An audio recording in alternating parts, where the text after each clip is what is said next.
Les amis, salut à tous, j'espère que ça va. Et non, je suis pas dans la NAS mobile, je suis dans mon autre voiture. La NAS mobile, quand l'hiver approche, je la laisse au garage parce que c'est pas le véhicule qui inspire le plus confiance au monde. Aujourd'hui, petit vlog, ça fait hyper longtemps que j'en ai pas fait, mais j'avais envie de vous partager un petit projet qui va être très intéressant s'il se concrétise, et il va se concrétiser parce que je vais tout faire pour. Et ce que j'aimerais par rapport à ce projet, c'est de vous faire suivre les différentes étapes, parce que c'est le genre de truc qui m'aurait tellement intéressé quand je commençais la musculation, que je me dis qu'à tous les coups, ça va vous faire plaisir de suivre l'évolution de ce truc. Ça fait plus d'1 an que j'y pense, sans jamais vraiment me dire que ça pouvait être possible en fin de compte, parce que mine de rien, travailler sur certains projets et créer des entreprises pour matérialiser ces projets et les faire fructifier, on a l'impression que c'est un truc qui est complètement hors de portée, alors qu'en réalité, c'est pas si compliqué que ça. Et je pense que de vous faire suivre les différentes étapes de concrétisation justement, ça peut vous inspirer à faire la même chose sur des projets qui vous intéresseraient. Et franchement, perso, je trouve que c'est ça qui est génial avec YouTube, c'est que vous pouvez suivre des personnes qui sortent de nulle part, comme moi. Moi je sors de nulle part, je suis personne. Je veux dire, je viens pas d'une famille d'entrepreneurs, mon père il est absolument pas chef d'entreprise. Peut-être que vous le savez pas, mais mes parents, tous les deux, ils sont nés en Algérie, ils ont immigré en France pendant qu'ils étaient adolescents, ils n'ont pas de diplôme, donc forcément je viens d'une famille qui est plutôt modeste, et moi on m'a jamais appris, on m'a jamais dit quand tu seras plus grand, ça serait bien que tu crées tes propres entreprises, que tu deviennes ton propre patron et que tu puisses vivre avec la plus grande autonomie possible. Donc ça je l'ai un peu appris tout seul entre guillemets, ou plutôt j'ai eu la chance d'avoir des parents qui m'ont, avec leur éducation, qui m'ont encouragé à faire ce qui me plaisait. Donc depuis que je suis adolescent, j'ai toujours cherché le moyen de vivre de ma passion en fin de compte. Et maintenant c'est cool, j'ai des salles de sport, je fais de la muscu toute la semaine, je fais des vidéos sur YouTube, mais ça prouve bien aussi que tout le monde est capable de le faire. Du coup, s'il y a un truc à retenir, je sais que c'est très bateau comme phrase, mais mine de rien, tout est possible. Et si jamais vous avez un projet en tête, rien ne vous empêche à essayer de le concrétiser. Et peut-être qu'à travers ces vlogs, vous allez voir toutes les étapes de création. Ça va vous encourager à faire la même chose. Bon, trêve de bavardage, direction la salle de sport. En chemin, je vais aller récupérer mon petit colis Gymshark qui m'ont envoyé des vêtements. Je vais ouvrir tout ça, je vais vous montrer tout ça. Et puis après, je vous parle de ce projet qui s'annonce passionnant.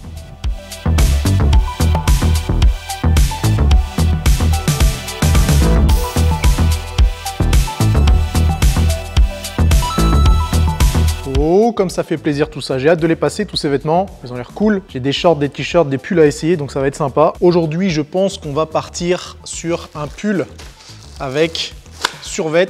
Je vais essayer ça. Vous allez me dire ce que vous en pensez.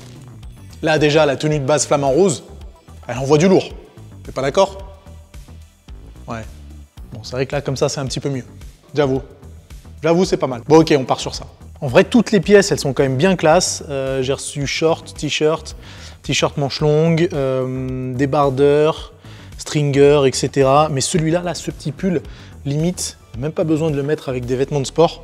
Ça pourrait s'adapter à plein d'autres choses. Vous savez quoi, en fait, je pense que je vais faire la vidéo avec celui-là parce qu'il est quand même bien sympa. Même les gourdes, elles sont stylées. Les amis, cette année, le Black Friday chez Gymshark, il commence le 13 novembre à 20 h. Il y a jusqu'à 50% de réduction sur certains articles sélectionnés. Donc soyez réactifs parce que je pense qu'il va y avoir du monde sur le site. Vous avez un lien, le premier lien dans la description vous amènera directement sur la boutique. Au niveau des tailles, moi j'ai tout pris en taille L et ça me va un poil serré. Enfin, c'est près du corps. Moi j'aime bien. À vous de voir si vous préférez que ce soit un petit peu plus ample sur vous. Et si jamais vous avez des questions sur les tailles et les coupes, n'hésitez pas à les poster dans les commentaires. Et moi j'y répondrai avec plaisir. Bon, et au final, c'est quoi ce projet? Oui, j'ai changé de haut, mais faites pas gaffe. Je veux créer ma propre machine de musculation. C'est pas une blague, c'est pas un coup de folie, j'y ai beaucoup réfléchi, je pense que c'est tout à fait faisable. Et pourquoi créer sa propre machine de musculation? Tout simplement parce qu'on n'est jamais mieux servi que par soi-même. Et vous savez quoi, depuis que j'ai commencé ce sport, j'ai fait de la muscu peut-être dans une douzaine de pays différents. Des machines, j'ai probablement testé à peu près toutes les marques, je pense. Que ce soit Technogym, que ce soit Matrix, que ce soit Panata, que ce soit Hoist, Atlantis, Cybex, Hammer Strength, Prime, Watson, Arsenal. Je n'en oubliais plein forcément, mais des machines, j'en ai testé. Certaines sont plutôt bonnes, d'autres sont très mauvaises. Et même si avant j'étais pas capable d'identifier pourquoi ces machines étaient bonnes ou mauvaises, maintenant non seulement je le sais, mais clairement je pense que je pourrais apporter des petites choses assez sympas à ma propre machine de musculation. Vous imaginez bien que cette machine, je vais pas la faire moi-même de mes propres mains, je vais pas souder les différentes pièces parce que ça, je sais pas faire, mais je connais des personnes capables de le faire et qui sont vachement motivées pour me suivre dans ce projet un petit peu fou. Du coup, j'ai plein d'idées de machines pour plein de groupes musculaires différents, mais je vais commencer simple avec une machine convergente pour les pectoraux. Pourquoi une machine convergente pour les pectoraux? Tout simplement parce que la plupart des machines pectoraux, pour moi, elles sont pas hyper bonnes. Et je vais vous expliquer exactement pourquoi. Regardez un peu ces 4 machines de musculation. En haut, on a 2 machines convergentes pour les pecs et en bas, on a 2 machines convergentes pour le dos. Ici, c'est la marque Gymleco. Peut-être que vous la connaissez pas, mais j'ai cette exacte machine dans ma salle VO2 Max. Ça, c'est la marque Technogym. Forcément, il y en a beaucoup d'entre vous qui connaissent. Ici, on a Hammer Strength et là, on a encore Technogym. On va prendre les 2 machines machines du haut, elles travaillent le même groupe musculaire. Toutes les deux, c'est des machines convergentes. Mais pourtant, elles sont différentes. Et à votre avis, qu'est-ce qui les différencie? A priori, le mouvement est plus ou moins le même. Mais si on étudie bien la machine, on en a une première avec le point de rotation qui est plutôt vers le bas, et on en a une deuxième avec le point de rotation qui est tout en haut. Ce qui fait que cette machine-là va avoir une trajectoire circulaire vers le bas, donc les poignets, au fur et à mesure de l'exercice, elles vont obligatoirement descendre vers le bas, alors que cette machine-là, étant donné que le point de rotation il est ici, les poignets vont avoir une trajectoire circulaire vers le haut. Même chose pour les deux machines dos qui sont sur le bas. Les deux machines sont convergentes, ou plutôt divergentes, puisque les deux poignets vont s'écarter au fur et à mesure du mouvement. Mais il y en a une première où l'axe de rotation est en haut, et une deuxième où l'axe de rotation est vers le bas. Donc sur cette machine-là, les poignets vont avoir une trajectoire circulaire dans ce sens-là, alors que sur la deuxième, les poignets vont avoir une trajectoire circulaire dans ce sens-là. Donc ici, on va plutôt vers le haut, et ici, on va plutôt vers le bas. En plus de ça, il y a d'autres choses qui rentrent en jeu, puisque la distance entre l'axe de rotation et les poignets va jouer justement sur la trajectoire circulaire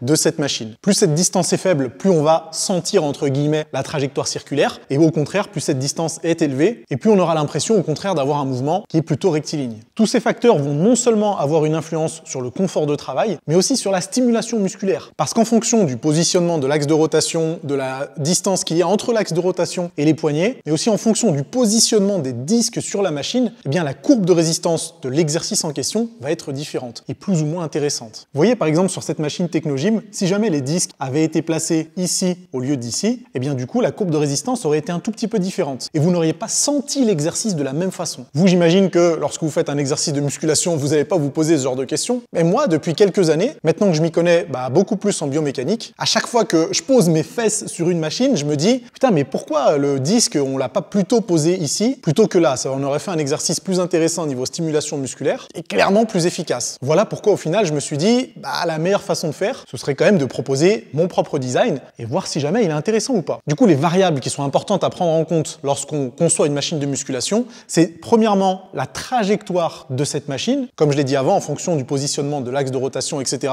ça peut faire une différence. La deuxième chose, c'est la courbe de résistance en fonction du positionnement des disques et de l'architecture même de la machine. Et la troisième chose, c'est le confort de travail. Et quand je dis le confort de travail, ça inclut aussi le positionnement des poignets, l'inclinaison du banc, la profondeur de l'assise, la dureté du dossier. Toutes ces petites choses qui font que vous allez être plus ou moins à l'aise en fonction de votre morphologie et de vos attentes par rapport à cette machine de musculation. Donc voilà sur quoi je vais me baser pour créer ce premier prototype de cette première machine de musculation sur lequel on va pouvoir travailler les pectoraux. Bien sûr, je vais vous faire suivre toutes les étapes de cette création et je me suis donné une deadline précise. Il faut que je puisse poser mes fesses sur ce premier prototype avant le printemps 2021. Donc il reste un petit peu plus de 4 mois pour se mettre au boulot, c'est pas grand chose. Je sais que c'est faisable et j'ai hâte de vous faire suivre tout ça. Les amis, c'est tout pour la vidéo d'aujourd'hui. J'espère que ce projet vous intéressera autant qu'il m'intéresse. On n'oublie pas le Black Friday de Gymshark, c'est à partir du 13 novembre 20h. Utilisez bien le lien, le premier lien dans la description pour faire votre commande. J'attends vos impressions dans les commentaires. Si jamais ça vous a plu, évidemment,